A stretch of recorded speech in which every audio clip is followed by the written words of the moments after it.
à Dieu. Amen. Que le nom du Seigneur soit béni. Amen. Lèvons nos mains vers Dieu, invoquons sa présence. Père Céleste, nous te rendons grâce. Nous te disons merci de cette opportunité que tu nous donnes de pouvoir nous retrouver à tes pieds, Seigneur Dieu, pour entendre ta parole, pour être transformé par ta parole, pour recevoir ta parole. Tu envoies ta parole et ta parole nous guérit. Tu envoies ta parole et ta parole nous restaure.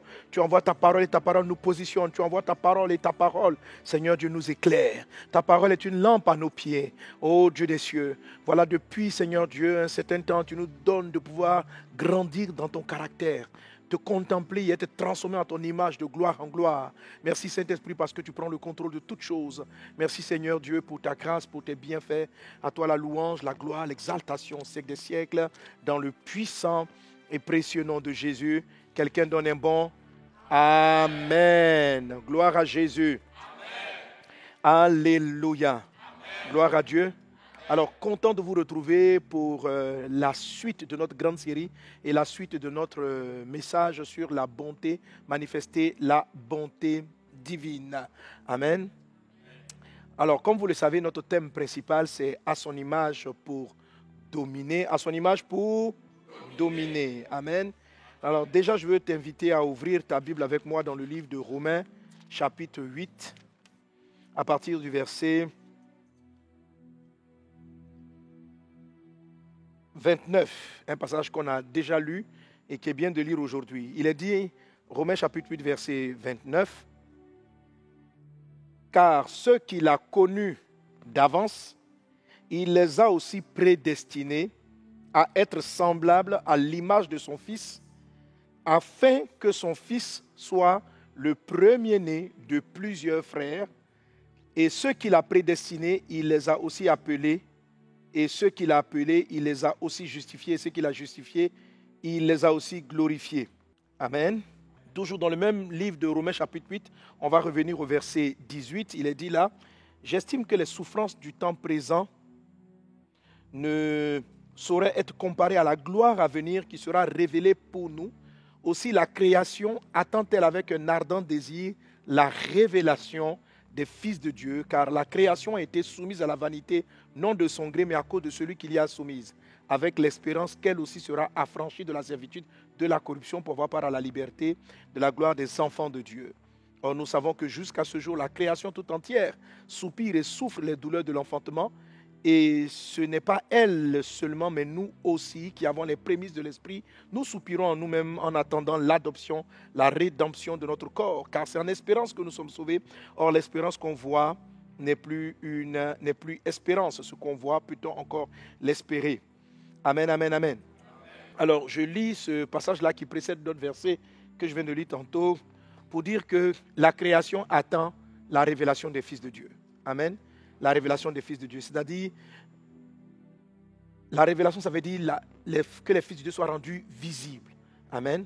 Le point que nous sommes en train d'étudier est ce qui va permettre au fils de Dieu que tu es, à la fille de Dieu que tu es, de révéler la gloire de Dieu.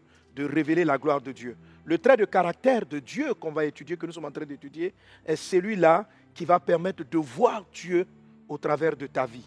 C'est ce que le monde attend. Le monde attend la révélation, que les fils de Dieu soient manifestés. Amen. Et de quoi s'agit-il? Dans le livre de Matthieu chapitre 5 verset 13, la Bible dit, en Matthieu chapitre 5 verset 13, « Vous êtes le sel de la terre, mais si le sel perd, ça savait avec quoi la lune rendra-t-on? Il ne sert plus qu'à être jeté dehors et foulé aux pieds par les hommes. Vous êtes la lumière du monde, une ville située sur une montagne ne peut être cachée. » On continue. « Et on n'allume pas une lampe pour la mettre sous le boisseau, mais on la met sur le chandelier et elle éclaire tous ceux qui sont dans la maison. Que votre lumière luise ainsi devant les hommes. » Qu'est-ce que le monde attend? Le monde attend ta lumière. Dis avec moi, dans le nom de Jésus. Dis avec moi, dans le nom de Jésus. Dans le nom de Jésus. La lumière que Dieu a mise en moi sera visible. Elle est manifestée dans le nom de Jésus. Alléluia. Alors, quelle est cette lumière qui est manifestée? Le Seigneur dit dans ce passage, que votre lumière luise ainsi devant les hommes, afin qu'ils voient vos bonnes œuvres et qu'ils glorifient votre Père qui est dans les cieux. Alléluia. Donc, qu'est-ce que la création attend? La création attend les bonnes œuvres que tu dois produire. Et c'est de ces bonnes œuvres que nous allons parler. Les bonnes œuvres, c'est la manifestation de la bonté. La bonté divine, c'est le cinquième élément de la manifestation du fruit de l'esprit, de l'image de Dieu. Alléluia. Amen. Galates chapitre 5, verset 22 nous dit, « Or, le fruit de l'esprit, c'est l'amour. » Amen. Je dis normalement, donc, le fruit de l'esprit, c'est l'amour. Maintenant, dans l'amour, on a la joie, la paix, deuxième élément, la patience, troisième élément. Amen. Donc, la joie, premier élément, la paix, deuxième élément, la patience, troisième élément, la bonté. C'est ça, hein, c'est ça? Donc, la joie, la paix, la patience, la bonté. Amen. Qui est le quatrième élément du fruit de l'esprit. Si on ajoute l'amour, ça fait 5. Mais tous ces éléments-là sont inclus dans la vertu de l'amour. Est-ce qu'on est ensemble? Dis avec moi la bonté. Dis avec moi la bonté. La bonté. Hein, je ne te sens pas bien aujourd'hui. Tu es fatigué? Donnez bon amen à Jésus. Amen. Voilà. Donc, nous avons commencé précédemment à étudier la bonté. Mais quelle bonté? La bonté divine. Amen. Je t'ai expliqué par différents points qu'il y a une différence entre la gentillesse et la bonté. La bonté, ici, c'est le quatrième élément du fruit de l'esprit qu'est l'amour. C'est l'élément par lequel on sent comment Dieu aime les hommes. C'est le bras visible de Dieu. La bonté, c'est la lumière que les hommes attendent. Que les hommes attendent nos bonnes œuvres pour voir et glorifier Dieu. Que les hommes voient tes bonnes œuvres. Et je déclare dans le nom de Jésus que les bonnes œuvres que Dieu a déposées en toi soient visibles au nom de Jésus. Amen.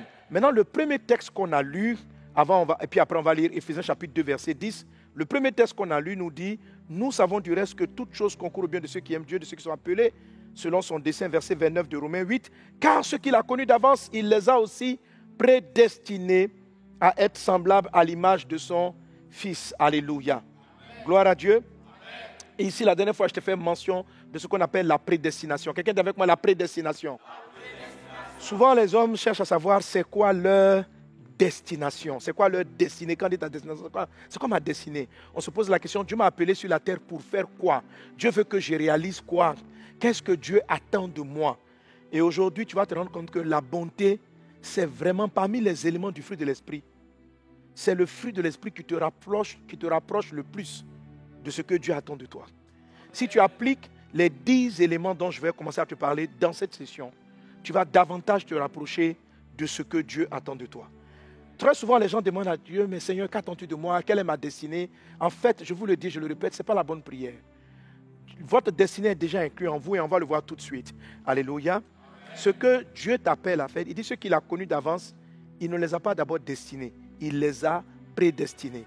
Dieu te donne ce qui précède la destinée et c'est ce qui précède la destinée qui va t'orienter naturellement vers ta destinée. Et c'est quoi ta destinée? Ce sont les bonnes œuvres que tu dois produire et que les hommes vont voir et vont glorifier Dieu. Que ta vie manifeste ces bonnes œuvres. Alléluia. La Bible donc dit que ceux que Dieu a connus d'avance, il les a prédestinés à faire quoi? À être l'image du Christ, à être image de Christ. Alléluia. Donc c'est à ta prédestinée qu'il faut travailler. Tu dois travailler, chaque fois que tu vas travailler à ressembler à Christ, chaque fois que tu vas travailler à être image de Jésus, tu vas te rapprocher de ta prédestinée et par conséquent de ta destinée. Si tu as prédestiné en toi, ta destinée va venir naturellement. Alléluia. Quand tu as fait le préscolaire, tu vas faire le scolaire. Est-ce qu'on est ensemble? Alléluia. Et si tu as bien réussi ton préscolaire, tu vas réussir le scolaire. Si tu as réussi ta prédestinée, tu vas réussir ta destinée. Si tu as bien fait ta prédestinée, tu vas réussir ta destinée. Le but de Dieu, c'est que tu réussisses et que tu atteignes la destination de ta vie. Pour y arriver, il faut réussir la prédestinée. Et c'est quoi la prédestinée? C'est être l'image de Christ. Amen. C'est ça, à son image. Et quand tu as cette image, tu vas dominer. Alléluia. Quelle est cette domination aujourd'hui donnée par la bonté? La bonté va faire que tu ne vas pas mourir avant ton temps. Pas n'importe quelle bonté, la bonté, les bonnes œuvres que tu dois pratiquer. Amen. Regardons maintenant Éphésiens chapitre 2, verset 10. Éphésiens chapitre 2, verset 10. Lisons-le ensemble. Il est dit, car nous sommes son ouvrage, ayant été créés en Jésus-Christ pour de bonnes œuvres que Dieu a préparées d'avance afin que nous les pratiquions. Alléluia. Amen. Car nous sommes son ouvrage, ayant été créés en Jésus-Christ pour de bonnes œuvres. Amen. Donc Dieu t'a créé en Christ pour que tu appliques de bonnes œuvres. Amen. Et regarde la frère, dit car nous sommes son ouvrage, ayant été créés en Christ, Jésus-Christ pour de bonnes œuvres que Dieu a préparées d'avance. Tu te souviens du texte qu'on vient de lire tantôt? Ceux qu'il a connus d'avance, il les a prédestinés. Et la Bible dit qu'il y a des bonnes œuvres que Dieu a préparées d'avance.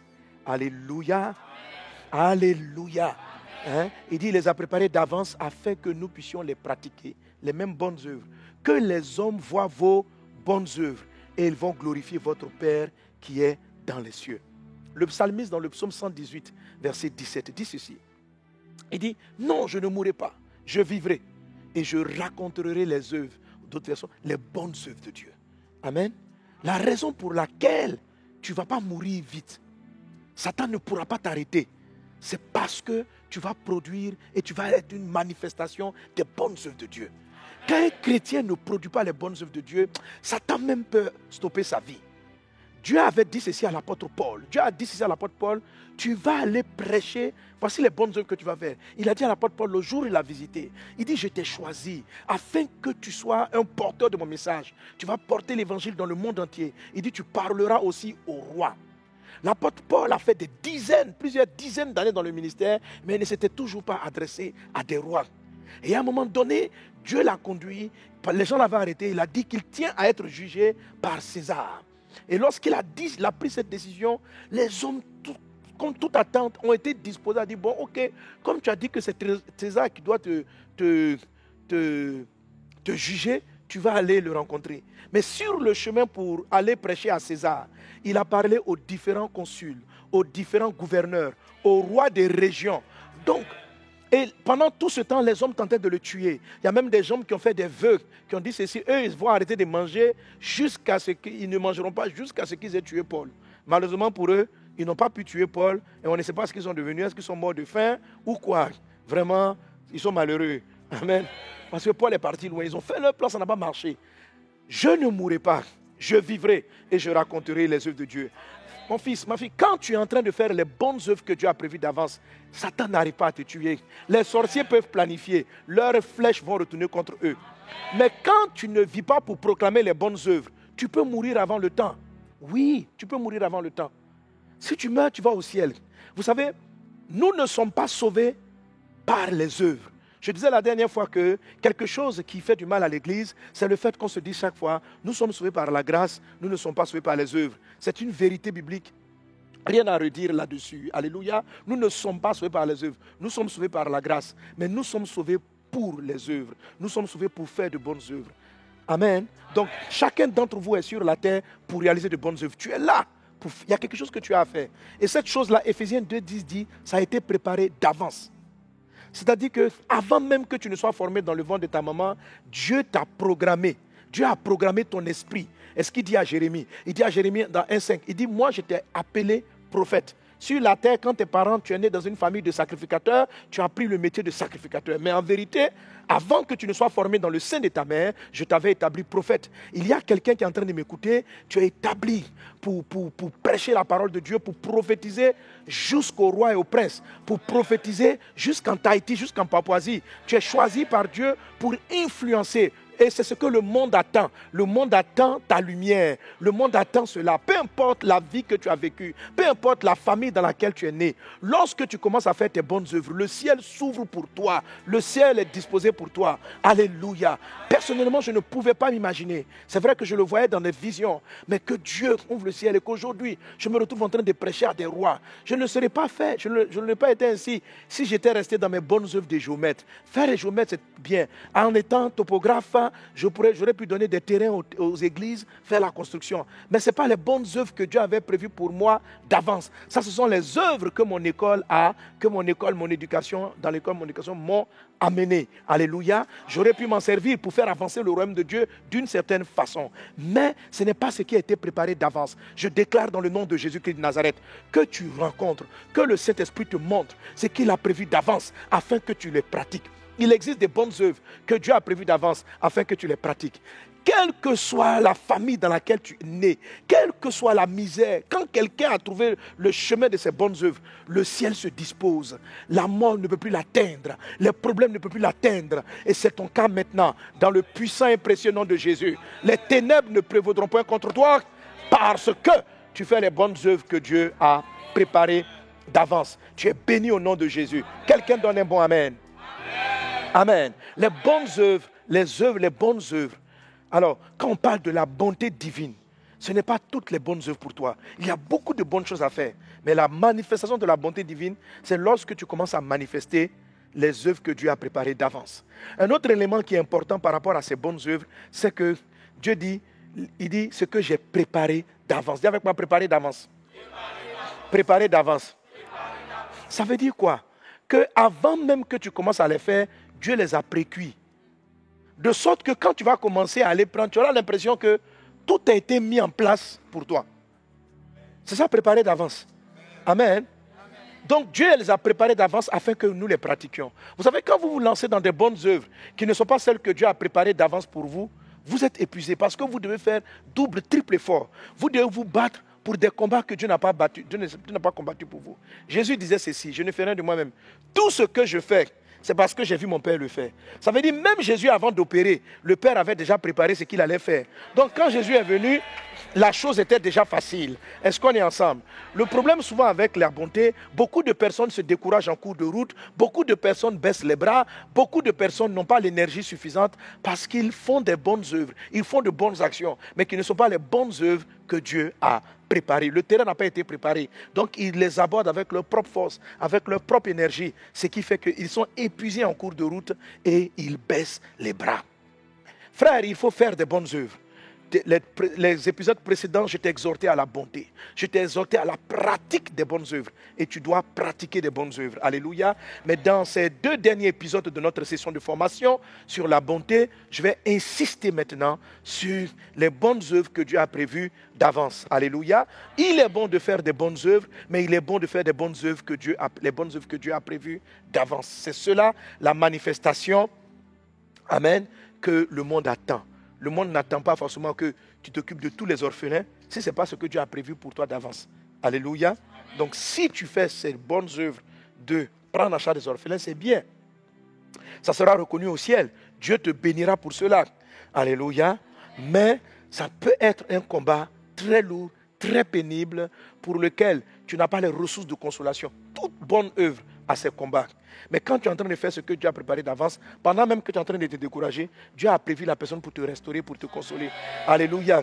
Pendant que tu es en train de t'inquiéter pour dire, oh Seigneur, je n'ai pas l'argent pour la prochaine campagne, tu vas voir que l'argent va arriver parce que Dieu avait préparé les ressources avant même que tu ne commences. Dieu anticipe avant même que tu ne commences. Que tes yeux spirituels, que ton cœur s'ouvre à la pratique des bonnes œuvres. Alléluia. Amen. Gloire à Dieu. Amen. Gloire à Dieu. Amen. Alors donc c'est là qu'on va apprendre à découvrir les bonnes œuvres que Dieu a préparées d'avance afin que nous puissions les pratiquer. Amen, amen, amen. Amen. Alléluia. Amen. Gloire à Dieu. Alors, pour pouvoir le faire, pour pouvoir les aborder, je vais te parler en fait de 10 principes. 10 principes à appliquer. 10 principes à travailler. Si tu travailles sur tes 10 principes, naturellement, tes bonnes œuvres vont se révéler. Alléluia. Tu vas être conduit vers ce que Dieu a préparé d'avance. Tu vas avoir l'intuition de ce que Dieu a préparé d'avance. Amen. Alors, comme il y a 10 principes, et je veux que tu les retiennes, je vais utiliser ma méthode habituelle, qui est la méthode des acrostiches. On va partir à partir de l'acrostiche de compassion. Pourquoi compassion? Parce que compassion, c'est ce qui a toujours mu Jésus dans ce qu'il faisait pour faire ses bonnes œuvres. La Bible dit que Jésus, ému de compassion, guérit les malades. Pratique de bonnes œuvres. Jésus guérissait les malades parce qu'il avait de la compassion pour les malades. Jésus ressuscitait les morts parce qu'il avait de la compassion. Jésus pratiquait la prédication de la bonne nouvelle parce qu'il avait de la compassion. Alléluia. Jésus ne prêchait pas la bonne nouvelle parce qu'il voulait se faire voir. Non, parce qu'il aimait les hommes, parce qu'il avait de la compassion. Il voulait que les gens soient sauvés.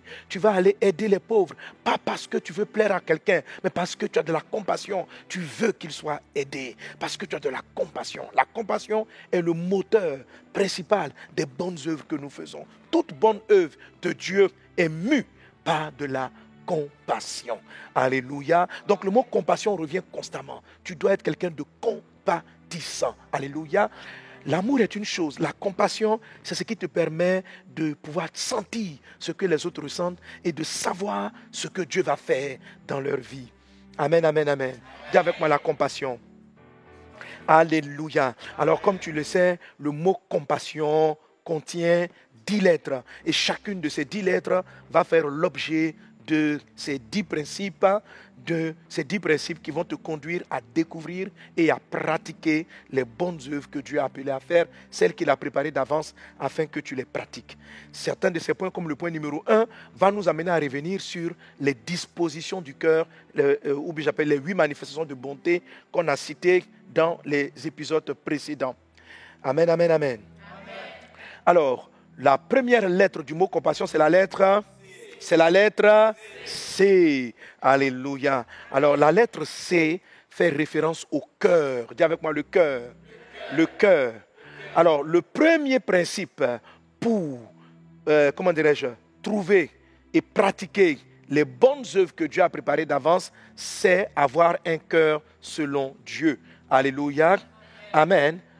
Développe ou travaille, recherche un cœur selon Dieu. C'est le principe numéro 1. Les hommes et les femmes de Dieu qui font les bonnes œuvres que Dieu a prévues d'avance sont des personnes qui ont un cœur selon Dieu. Manifeste le cœur selon Dieu. Manifeste le cœur selon Dieu. Alors, donc le cœur selon Dieu. Premier texte que nous voulons lire, c'est Actes des Apôtres, chapitre 13, verset 22. Actes des Apôtres, chapitre 13, verset 22. Il est dit, on va le lire ensemble, 1, 2, 3. Puis, l'ayant rejeté, il suscita pour roi David, auquel il a rendu ce témoignage. J'ai trouvé David, fils d'Isaïe, homme selon mon cœur, qui accomplira toutes mes volontés. Alléluia. Alors, donc, le premier principe, c'est donc qui parle du cœur, est sa référence de cette histoire de Acte 13, 22. Le Seigneur dit dans ce passage qu'il a trouvé David, l'homme selon son cœur, et que par conséquent, David allait être capable d'accomplir toutes les volontés de Dieu. Ça veut dire que ce que Dieu veut, Dieu peut le faire avec David parce que David est selon son cœur. Amen. Ça veut dire quoi? Si tu as un cœur selon Dieu, Dieu pourra faire ce qu'il veut avec toi. Si ton cœur n'est pas selon Dieu, Dieu ne pourra pas faire ce qu'il veut avec toi. Dieu a des projets qu'il a prévus d'avance. Mais si ton cœur est selon lui, il sera à même de faire ce qu'il a prévu d'avance. Mais si ton cœur n'est pas selon lui, il ne pourra pas faire ce qu'il a prévu d'avance. Que dans le nom de Jésus, tu puisses avoir le cœur selon Dieu. Alléluia. Alors il faut savoir qu'un cœur n'est pas figé. Un cœur n'est pas figé. Le cœur se comporte en fonction des choses que tu médites, en fonction de ta mémoire, des choses que tu as retenues dans ton cœur. Si tu arrives à changer ta mémoire, à relativiser certaines choses dans ton cœur, si tu arrives à avoir certaines pensées, ton cœur n'aura pas de mauvaise disposition, ton cœur en aura de bonnes. Amen. Alors David est cité ici en modèle comme étant un homme selon le cœur de Dieu. Mais David lui-même, lorsqu'il prie, il demanda à Dieu d'avoir le cœur que Dieu voulait qu'il ait. Le psaume 51, verset 10, la Bible dit « Ô Dieu », le psalmiste prie ainsi en disant « Ô Dieu, crée en moi un cœur pur, amen, renouvelle en moi un esprit bien disposé. Ô Dieu, crée en moi un cœur pur, renouvelle en moi un esprit bien disposé. » Voilà une des prières d'un héros de la foi. Il prie pour que Dieu préserve, Dieu garde, Dieu transforme son cœur. Proverbe chapitre 4, verset 23. Dieu dit, garde ton cœur plus que toute autre chose, les sources de la vie. Toutes les sources de la vie viennent du cœur. Si vous voulez connaître les bonnes œuvres que Dieu a prévues pour vous, si tu veux rentrer dans ta destinée, si tu veux réaliser ta prédestinée de la bonté, le premier élément que tu dois travailler, c'est ton cœur. Veiller sur le cœur, c'est veiller sur les sentiments qu'on a. Par exemple, quand quelqu'un fait quelque chose, puis quand je le vois, et puis je suis aigri, je suis amer, ce sont des sentiments. C'est sur ces choses-là que tu dois travailler. Alléluia. Quand tu te souviens d'une histoire, et puis tu ne veux plus parler à une personne, c'est ces sentiments-là que tu dois regarder. Ce sont ces émotions-là sur lesquelles tu dois veiller. Parce que tes bonnes œuvres en dépendent. Les œuvres que tu vas faire en dépendent. Amen. Luc chapitre 6, verset 45, le Seigneur dit ceci. Luc 6, 45. L'homme bon tire, on lit ensemble, il a dit quoi? L'homme bon tire de bonnes choses du bon trésor de son cœur. Alléluia. Et le méchant tire de mauvaises choses de son mauvais trésor, car c'est de l'abondance du cœur que la bouche parle. Alléluia. Amen. Le Seigneur dit dans sa parole qu'un homme qui est bon, on n'a pas dit un homme qui fait de bonnes actions, c'est-à-dire un homme qu'on peut qualifier de bon. On dit lui là, il est bon. La Bible dit qu'il est bon en fonction de son cœur, en fonction des choses qu'il vient tirer de son cœur. Qu'est-ce qu'il y a dans le cœur? Il y a des émotions. Qu'est-ce qu'il y a dans le cœur? Il y a des pensées. Donc, ce qui se passe à l'intérieur de toi va déterminer si tu seras bon ou tu ne seras pas bon. Alors, pour être une personne qui pratique de bonnes œuvres, il faut travailler sur ce qui se passe en soi et faire constamment cette prière de David. Ô Dieu, crée en moi un cœur pur, renouvelle en moi un esprit bien disposé. Alléluia. Alléluia. Alors, qu'est-ce que Dieu appelle cœur pur? Qu'est-ce que Dieu appelle cœur pur? Qu'est-ce que Dieu appelle esprit disposé? Amen. Que le Saint-Esprit t'accorde un cœur pur. Que le sang de Jésus vienne purifier ton cœur. Que le sang de Jésus vienne purifier ton cœur. Alléluia. Alléluia. Amen. Alors, il y a deux états dans lesquels il parle ici. Il y a la pureté du cœur et il y a la disposition. Amen. Les dispositions. C'est-à-dire, crée en moi un esprit bien disposé. Une bonne disposition, ça veut dire, je suis disposé à t'aider, par exemple. Ou quand quelqu'un dit je suis indisposé ou bien je suis indisponible, ça veut dire je veux bien mais je ne peux pas.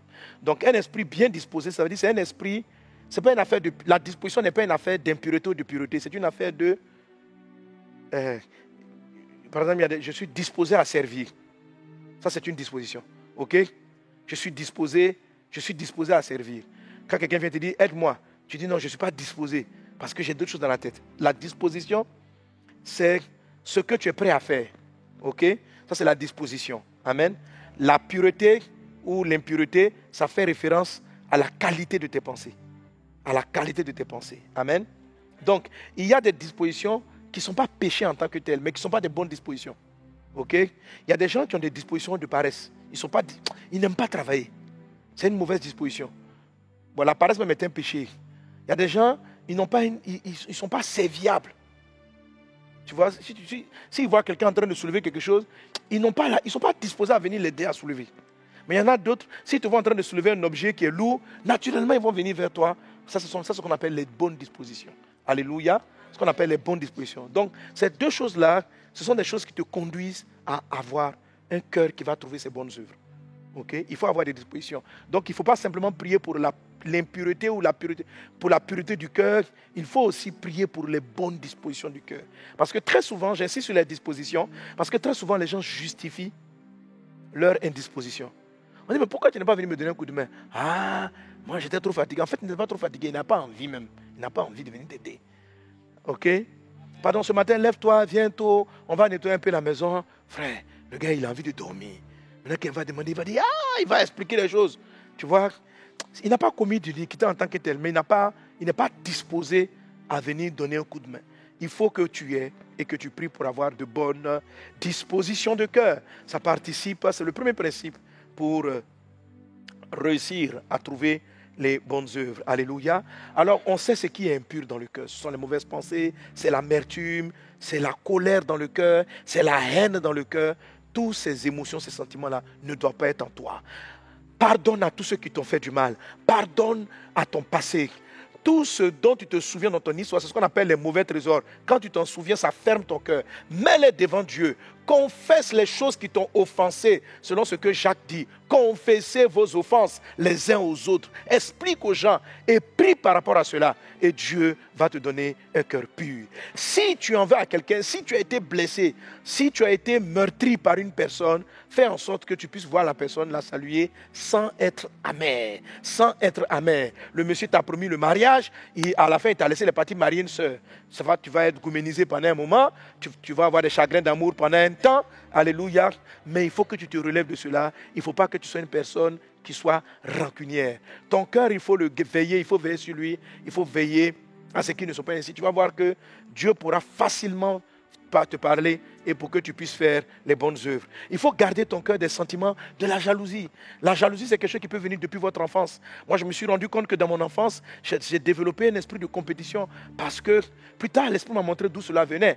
Mais au début, j'ai dû prier pour que Dieu l'enlève en moi, de l'enlève de mon cœur. Je remarquais que quand on félicitait des personnes quelquefois autour de moi, ça me pinçait un peu le cœur. J'aurais voulu être les personnes qui soient appréciées. J'aurais voulu être les personnes la personne qui soit félicitée. Donc, il y a beaucoup de bonnes œuvres que je faisais, pas pour aider les gens, mais pour que les gens m'apprécient mieux que d'autres. Si par exemple, on dit que quelqu'un a fait ceci, moi, je veux aussi aller faire la même bonne œuvre, alléluia, parce que la fois passée, on l'a félicité. Donc, si vous agissez de la sorte, ce n'est plus une bonne œuvre de Dieu. Pour les hommes, c'est une bonne action, mais pour Dieu, vous allez rater quelque chose. Alléluia. Il faut avoir un bon esprit. Alors, quand j'ai prié le Seigneur, il m'a montré que bon, il dit, voilà, en fait, quand mon petit frère et moi, Pasteur Moustapha, il dit, bon, il y a 2 ans entre nous, mais vous savez, on grandit ensemble avec 2 ans. Tu as 2 ans, un enfant de 2 ans, il est bébé, quoi. Et puis, il est tellement bien, mon petit frère. C'est un gars, il est super. Et puis, c'est un très bon pasteur aujourd'hui. Alléluia. Voilà. Moi, j'étais bizarre. Hein? J'étais bizarre. Mais je pense que ça s'est créé en moi parce que, effectivement, tu as ton frère, toujours on le félicite. Il est le plus sage, il est le plus calme, il est le plus studieux, il est le plus comme ceci. Moi, j'étais un gars un peu embrouillé. Donc, à force de le féliciter, ça développait en moi une forme de complexe, de faire des choses, moi aussi, pour être apprécié. Et quand bien même je me suis converti, ces gens de pensée impure-là étaient en moi. Et ça faisait qu'il y a des actions que je menais, il y a des manières que j'utilisais. Les autres pouvaient dire, oh, il a bien fait. Mais j'ai fait ça pour qu'on dise que j'ai bien fait. Je ne sais pas si vous comprenez. Amen. J'ai fait ça pour qu'on dise que j'ai bien fait. Je n'ai pas fait ça pour faire du bien à la personne. J'ai fait ça pour qu'on m'apprécie. Ce n'est pas une bonne œuvre de Dieu. Si vous avez un cœur qui est jaloux, un cœur qui est compétitif, vous allez faire des œuvres que les gens vont peut-être pour lesquelles les gens vont acclamer, mais pas le ciel. Ce n'est pas une bonne œuvre que Dieu veut. Ok? Donc, quand tu sens que tu es animé par des pensées qui ne sont pas pures, il faut prier le Seigneur et Dieu, dans sa grâce, va purifier tes pensées et il va te donner la bonne manière de penser. Alléluia. Tu vas commencer à aider les gens parce que tu aimes les personnes, parce que tu veux vraiment qu'elles soient aidées. Tu vas évangéliser les gens parce que tu veux qu'elles soient sauvées.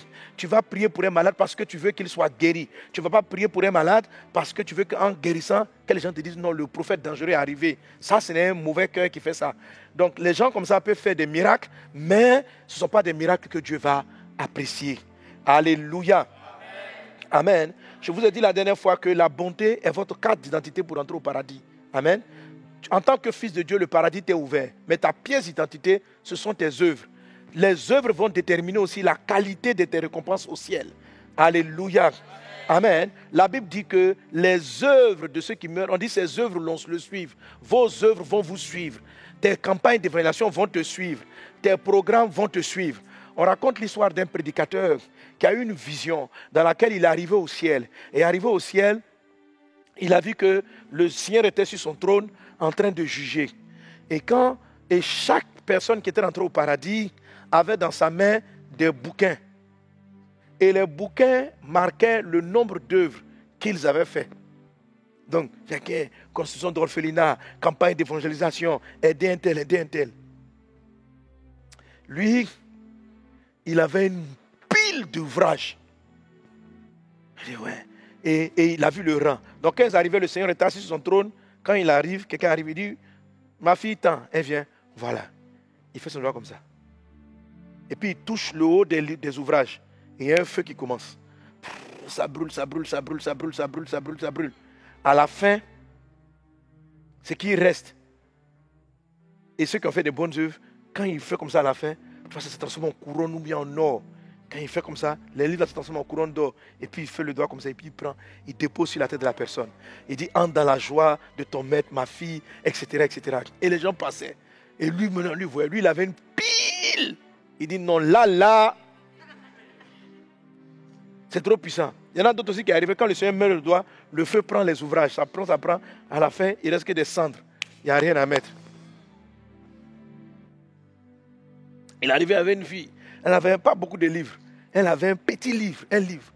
Le Seigneur a mis le doigt là-dessus. Le feu a pris. Mais le livre là s'est transformé en une belle couronne, sertie de diamants. Et petite ouvre qu'elle a faite là. Mais Et le Seigneur a mis la couronne. Donc, il a dit que non, parce que lui, il a construit des orphelinats. Il a fait beaucoup de choses. Le Seigneur a pris son doigt. Il a mis son doigt sur ses livres. Il en avait beaucoup. Campagne d'évangélisation ici, campagne d'évangélisation là, croisade ici, croisade là, orphelinat. Tout ça, une pile de bonnes œuvres. Le Seigneur a mis le doigt. Il a fini là. Tout était parti. La cendre. Aucun de ces livres qui était le témoignage de chacune de ces bâtisses, de chacune de ces constructions, de chacun de ces testaments. Rien. Tout était là. Il a été sauvé parce qu'il avait cru en Jésus. Mais ses œuvres ne l'ont pas accompagné. C'est ce dont l'apôtre Paul parle. En 1 Corinthiens chapitre 3, verset 15. Il dit ceci. Il dit, verset 9, pardon, 1 Corinthiens 3, verset 9, il commence. Il dit, oh, nous sommes ouvriers avec Dieu. Vous êtes le champ de Dieu, l'édifice de Dieu, selon la grâce de Dieu qui m'a été donnée. J'ai posé les fondements comme un sage architecte et un autre bâtit dessus. Mais que chacun prenne garde à la manière dont il bâtit dessus. Car personne ne peut poser un autre fondement que celui qui a été posé, savoir Jésus-Christ. Or, si quelqu'un bâtit sur ce fondement avec de l'or, de l'argent, des pierres précieuses, du bois, du foin, du chaume, l'œuvre de chacun sera manifestée, car le jour la fera connaître, parce qu'elle se révélera dans le feu. Et le feu éprouvera ce qu'est l'œuvre de chacun. C'est-à-dire, Dieu va prendre du feu pour éprouver tes évangélisations, tes prières pour les malades. Dieu va prendre du feu pour éprouver chacune de tes œuvres. Et puis verset 14, si l'œuvre bâtie par quelqu'un sur le fondement subsiste, il recevra une récompense. Si l'œuvre de quelqu'un est consumée, il perdra sa récompense. Pour lui, il sera sauvé, mais comme au travers du feu. Quand on dit te sauver au travers du feu, c'est-à-dire qu'on a fermé la porte de l'enfer sur ton dos. C'est-à-dire que tu t'es rendu, aucune œuvre, il n'y a rien. Parce que tu as cru en Jésus, tu rentres au ciel, et puis on ferme la porte de l'enfer comme ça. Sur toi, ton habit. C'est-à-dire quand tu es passé là, tout ici là en flamme.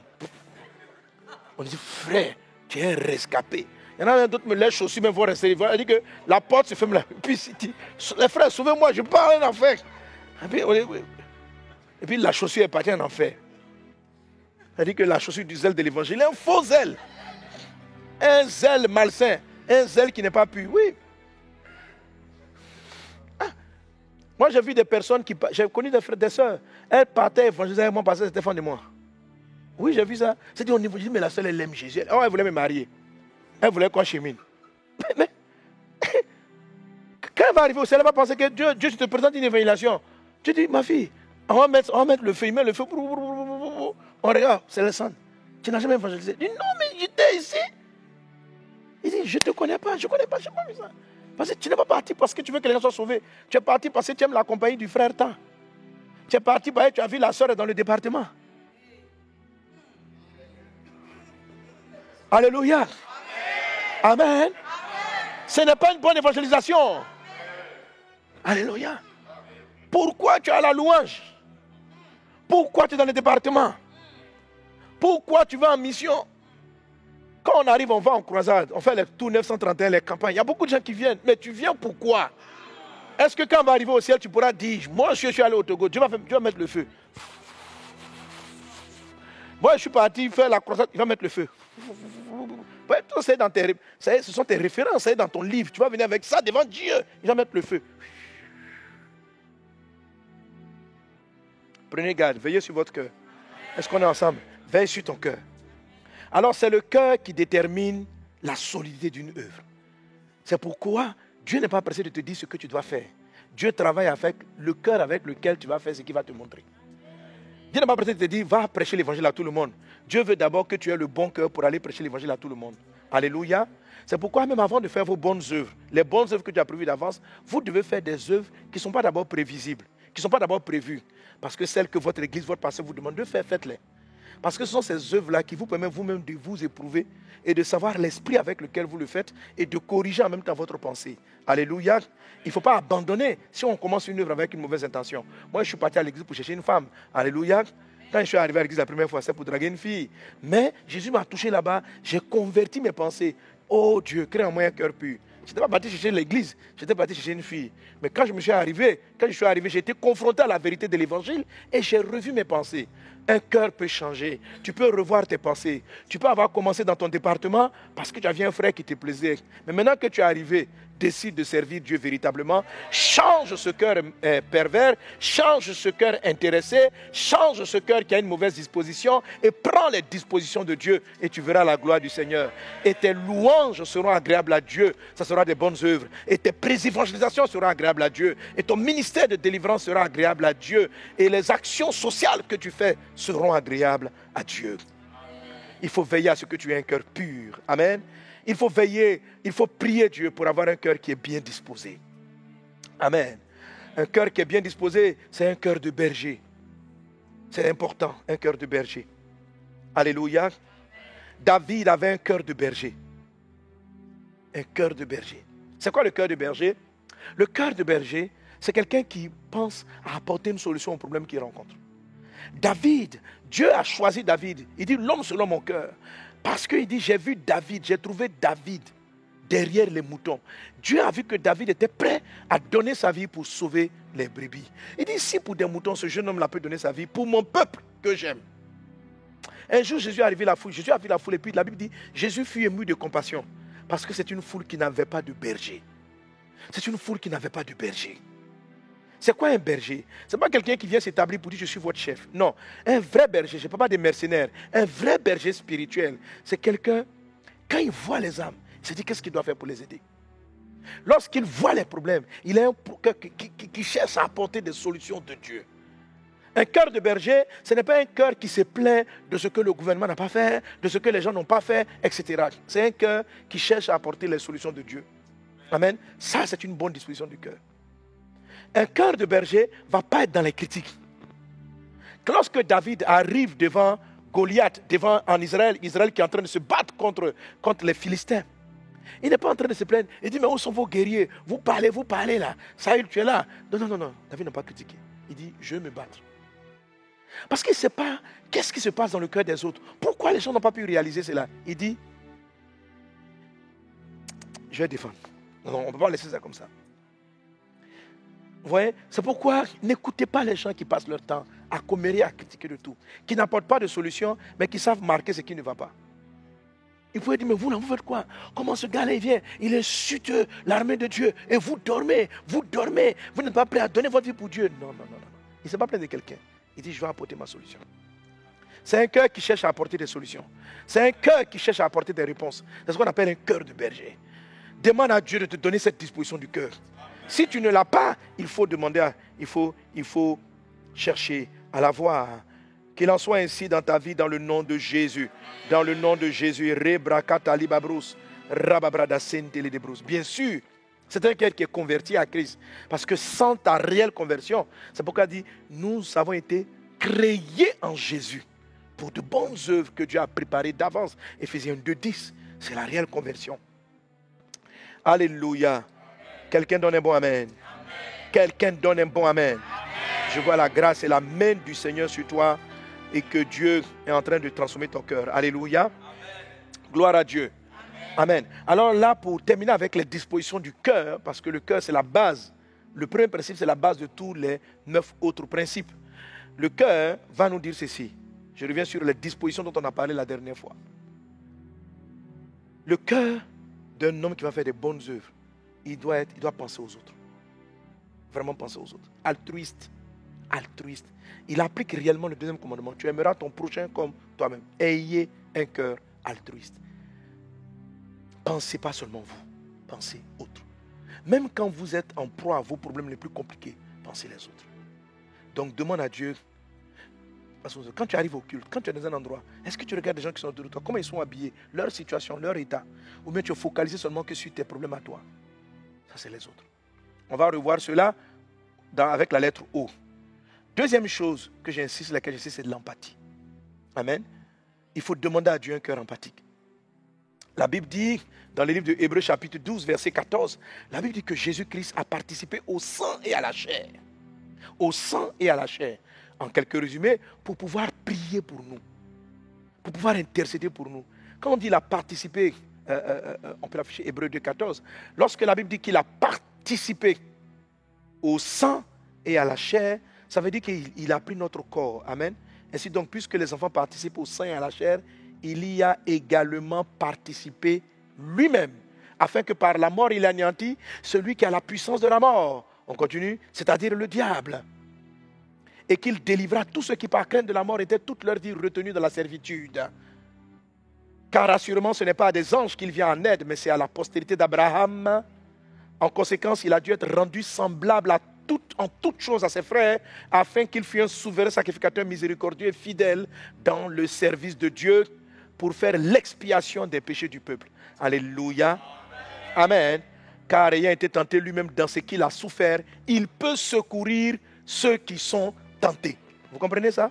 C'est-à-dire que Jésus est rentré dans notre situation pour pouvoir mieux prier pour nous, mieux intercéder pour nous et mieux résoudre les problèmes.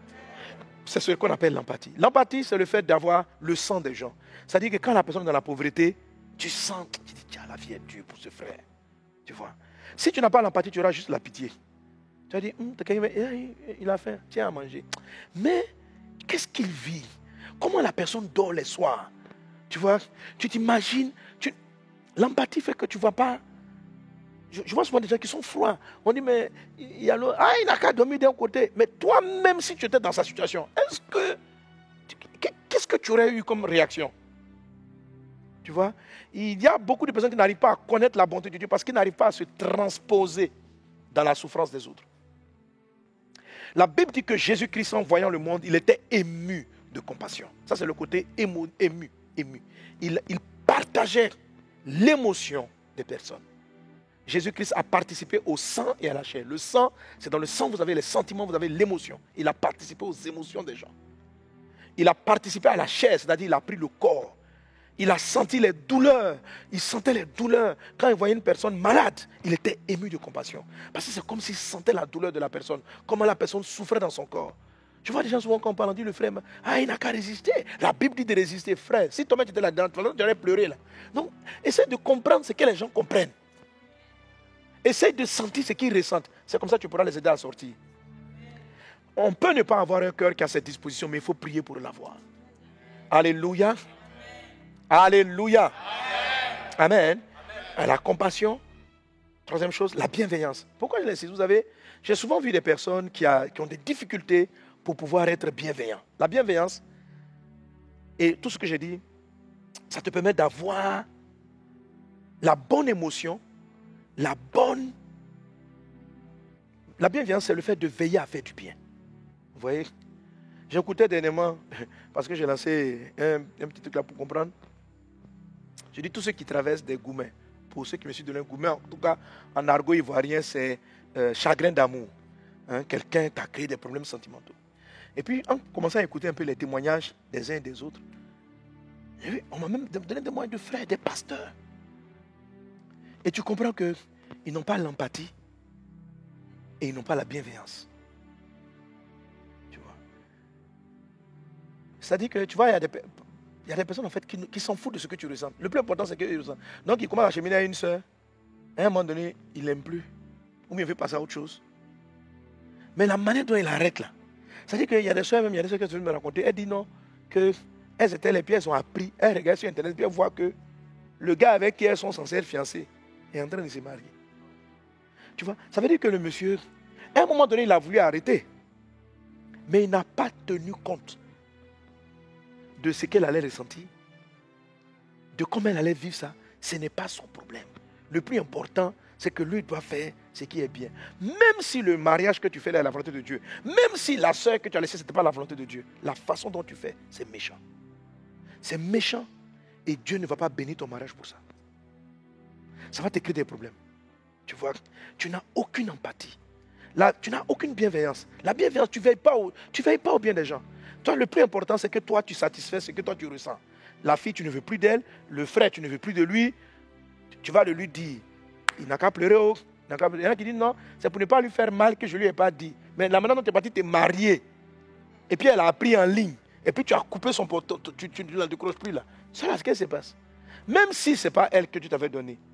Le fait que tu ne tiennes pas compte tu n'as aucune compassion dans tes actions, attire sur toi des jugements. Le jour de ta douleur, le ciel n'aura pas compassion de toi. Dieu, tu ne vois pas comment je souffre, mais est-ce que toi, tu as vu les souffrances que tu crées aux gens?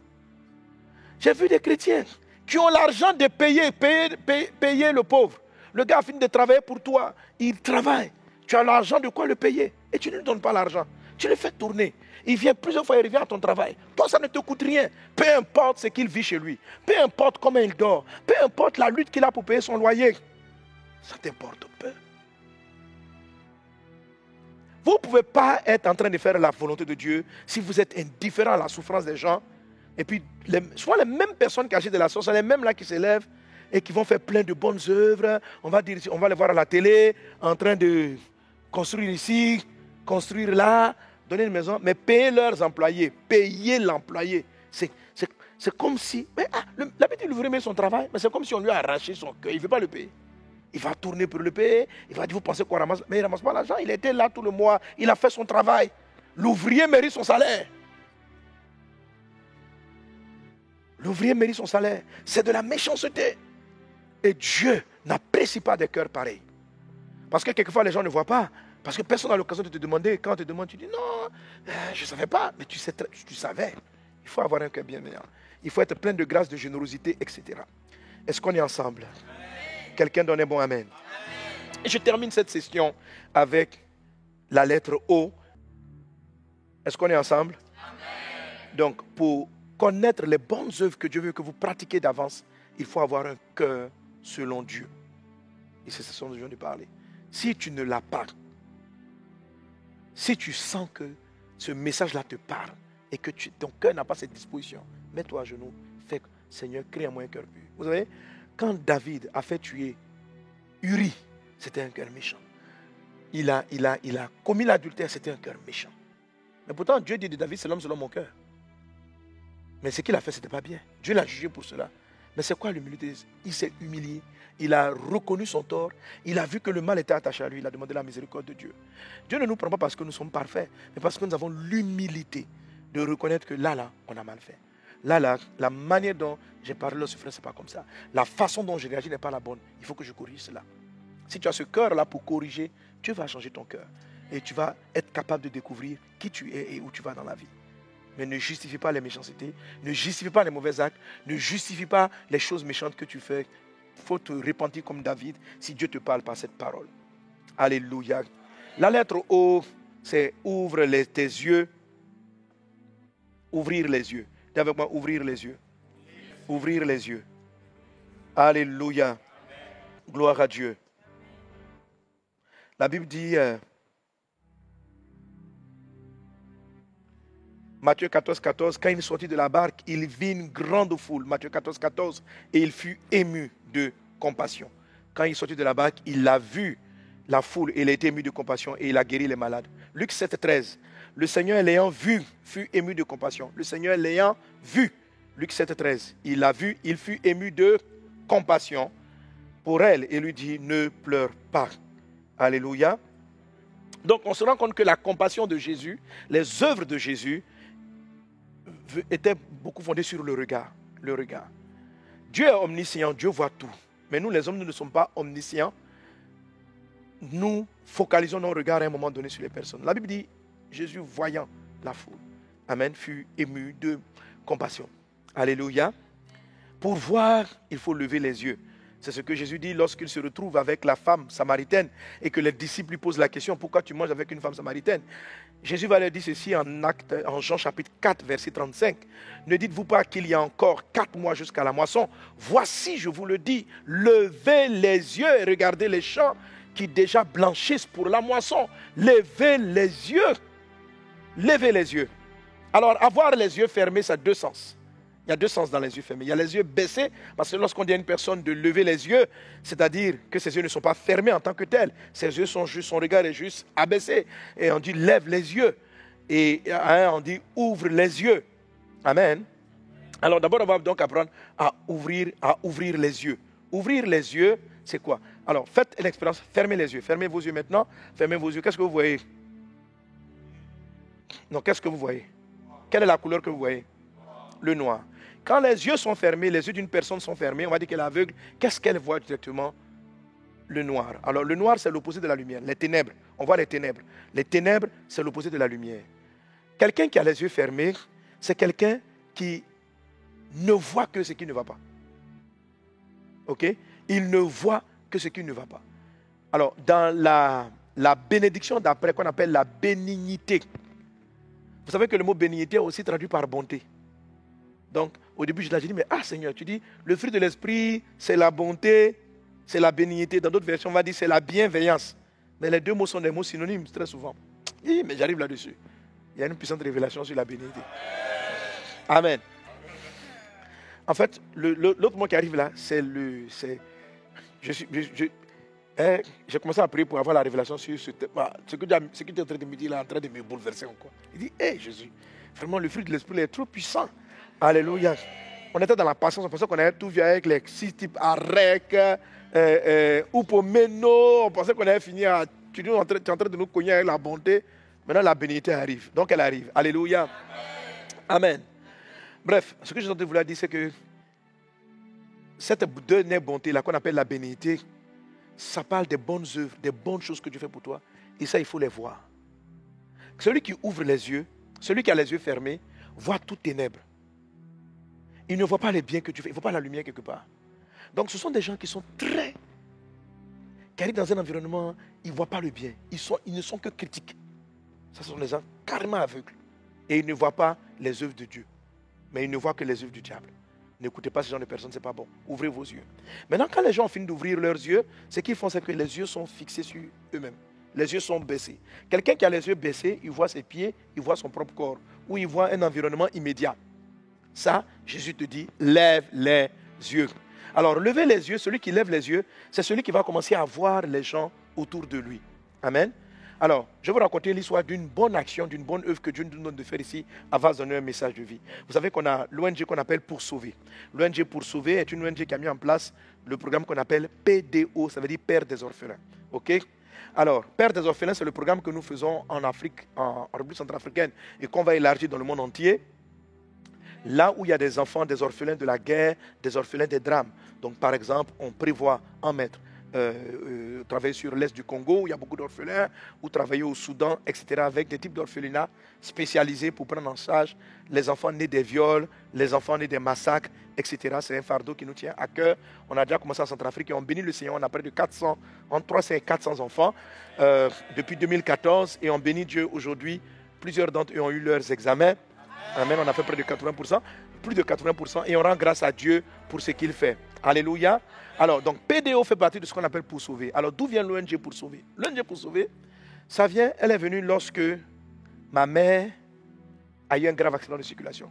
Ma mère a eu un accident de circulation, sa langue était coupée, ses membres étaient cassés, et on l'a transportée à l'hôpital. Et quand on l'a amenée à l'hôpital, heureusement qu'un des médecins, des transporteurs, un des gars qui la transportait, a vu qu'elle avait un téléphone. Elle était dans le sang, il ne pouvait pas parler parce que la langue était coupée. Et il a pris le téléphone et il a lancé un numéro. Et il est tombé sur un parent. Et il va dire ceci, je suis avec une dame, on a eu un grave accident de circulation, nous sommes en train de l'amener au CHU de Cocody. Vraiment, venez. Et donc c'est comme ça donc, que ce parent-là vraiment nous appelle tous. Et à partir de là maintenant, on va se déporter à l'hôpital. Et lorsqu'on arrive au CHU de Cocody, tous les malades, tous les blessés graves qui ont eu cet accident-là étaient amenés donc aux urgences. Et arrivé là-bas, j'ai vu plusieurs qui étaient là. Je ne voyais pas de médecins autour d'eux. Leur sang était en train de couler. Certains étaient en train de gémir. Et nous qui sommes arrivés, et pendant qu'on a pu avoir apporté l'argent pour amener les premiers soins à maman, je regardais les autres. Je dis, mais on fait quoi? Ma mère était là. Mais en même temps que j'aidais ma maman, je voyais les autres. Et quand j'ai vu les autres, je suis sorti. Je pleurais pour ma mère. Mais je pleurais pour ceux qui n'ont pas de parents qui sont venus. Et je suis allé faire un programme d'adoration. Quand je suis revenu, j'ai prié. Je dis, donc c'est comme ça à l'hôpital. C'est-à-dire que, en tout cas à cette période-là, si tu arrives, que tu n'as pas l'argent pour acheter le ballon, pour acheter les pansements, pour acheter le traitement, on peut ne pas te prendre en charge. Parce que les urgences ne sont pas toujours pourvues. Parce qu'effectivement, quand quelqu'un arrive d'urgence, il faut pouvoir stabiliser la blessure. Mais même pour stabiliser, c'est du matériel. Et tout ça, ça a un coût. Donc, C'est comme si les budgets étaient soit insuffisants, en tout cas, peu importe la cause.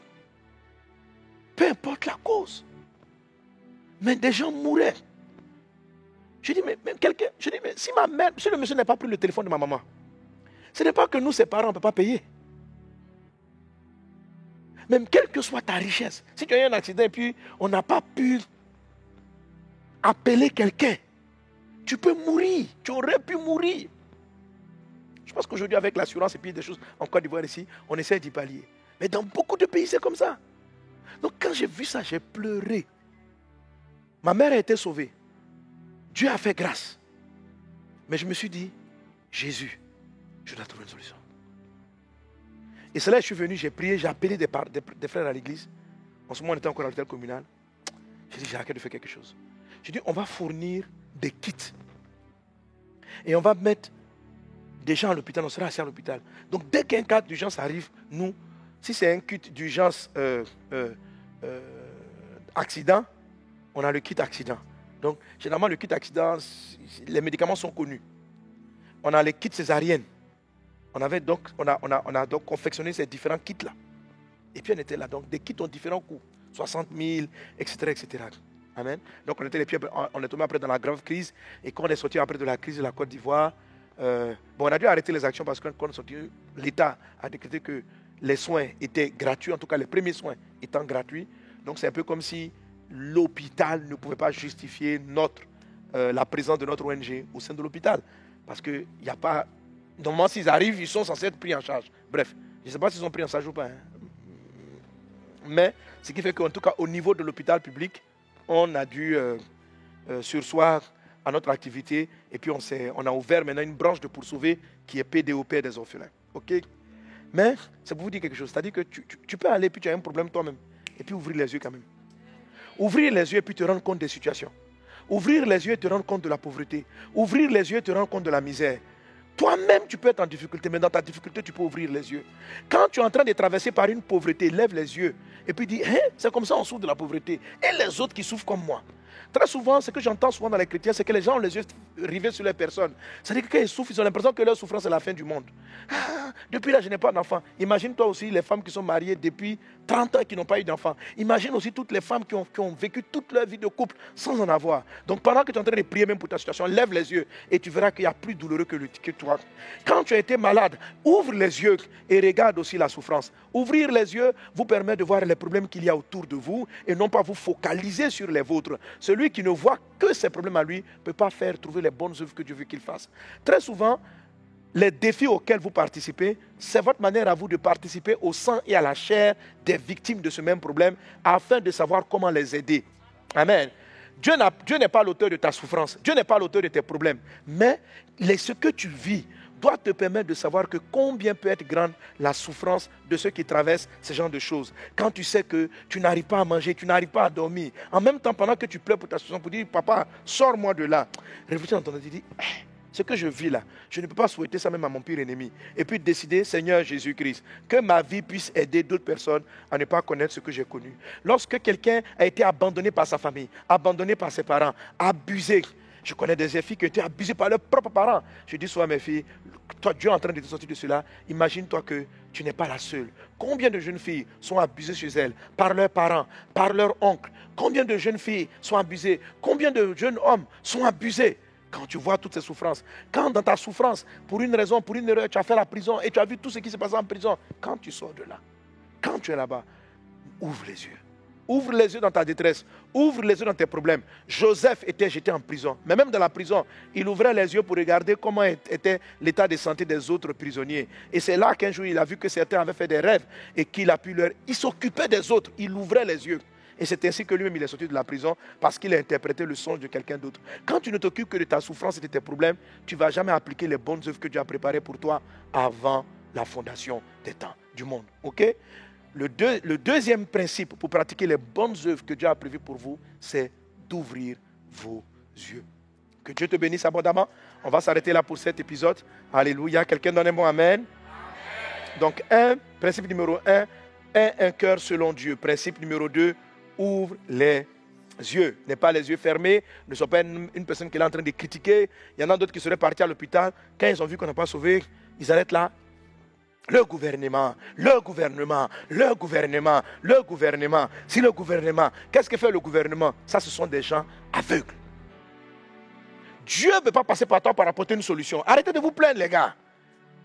Dieu, vous qui appartenez à Christ, vous êtes celle de la terre. Ce qui ne va pas, vous pouvez apporter la solution. Ce qui ne fonctionne pas, vous pouvez aider. On peut le faire. Voilà, je peux partir à l'hôpital pour me plaindre. Le gouvernement, c'est une fuite en avant. Jésus t'a choisi comme celle de la terre. Jésus t'a choisi comme lumière du monde. Pourquoi on est surpris de voir que le monde est dans des ténèbres? Mais il nous a dit que le monde est dans les ténèbres. Nous-mêmes les chrétiens, on va là-bas, on voit que tout est compliqué, puis on se plaint de la complication. C'est parce qu'on n'éclaire pas que les gens sont compliqués. Amen. Si nos bonnes actions peuvent amener plus tard le gouvernement à changer, à prendre de bonnes décisions, gloire à Dieu. Mais commençons par ce que nous avons. Que Dieu vous bénisse abondamment. N'ayez pas les yeux fermés. Vous, mes enfants, ne soyez pas, je ne veux pas vous entendre parler, aller sur les réseaux sociaux pour vous plaindre de ce qui ne se fait pas. Regardez l'école. Les professeurs sont comme ci, les professeurs sont comme cela. Oui, ils sont comme ci, mais ils ne sont pas parce que Satan les conduit. Vous voulez qu'ils fassent quoi? Les professeurs, pour donner des notes aux enfants, ils doivent coucher avec bien, on doit leur donner l'argent. C'est une réalité triste. Mais qui va arrêter ça? Ce n'est pas les critiques. Ce sont ceux qui agissent. Si tu ne sais pas comment agir, on va le voir après avec les autres points. Alléluia. Mais que soyez bénis, que la faveur de Dieu soit avec toi. Quelqu'un donne un bon amen. Amen. On va prier le Seigneur pour dire à Dieu, donne-moi un cœur selon toi, que mes yeux soient ouverts, ouvre mes yeux, que je ne sois pas aveugle. Père Céleste, que ton nom soit béni. Merci Seigneur Dieu pour cette session. Nous te rendons grâce pour toutes choses. Merci pour la lettre C, le premier principe de la compassion, pour la lettre O. Que ces vérités spirituelles s'établissent dans notre cœur afin que nous fassions ton œuvre. Que nous ne sommes pas des personnes qui passent leur temps à se plaindre. Jésus, tu n'étais pas en train de te plaindre des dirigeants, tu n'étais pas en train de te plaindre des politiques de l'époque, mais tu agissais pour résoudre le problème de la population. Tu voyais qu'il n'y avait pas de berger, mais tu te présentais comme étant le bon berger. Tu voyais que personne ne s'occupait d'eux, mais tu venais t'occuper d'eux. Père Céleste, apprends-nous à être des personnes qui sont des réponses et non des plaintes, qui ont ton cœur et qui agissent par amour pour le prochain et non, Seigneur Dieu, par amour pour soi. Sois élevé, roi des rois, pour tout ce que tu es et tu fais. Au nom de Jésus. Amen.